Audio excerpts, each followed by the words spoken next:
Atacul a avut loc la 8:30 dimineața într-o stație de metrou din Brooklyn, când peroanele și trenurile erau pline. Primele imagini arătau o scenă înfiorătoare, pasageri răniți în stare de șoc și urme de sânge pe jos.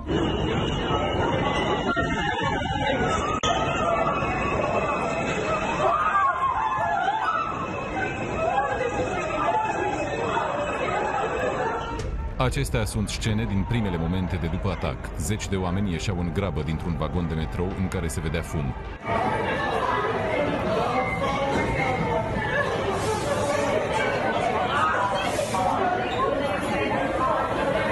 Potrivit poliției, atacatorul a deschis focul de pe peron și a aruncat o grenadă fumigenă într-o garnitură care tocmai intra în stație. Cel puțin 13 călători au fost împușcați și transportați la spital. There was a young man who came up to the station booth, which was some yards away from me, and he was bleeding from the legs. He had been, I guess he was injured. He was bleeding, his pants are partly down, so I guess he's injured on the upper legs, and he was just alerting people to what happened. Autorul atacului a fugit și este căutat de poliție. Suspectul a fost descris ca fiind un bărbat de culoare.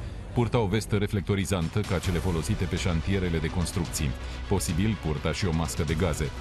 Inițial, presa anunța că ar fi fost găsite și dispozitive nedetonate în stația de metrou, dar poliția a precizat ulterior că nu există dispozitive explozive active.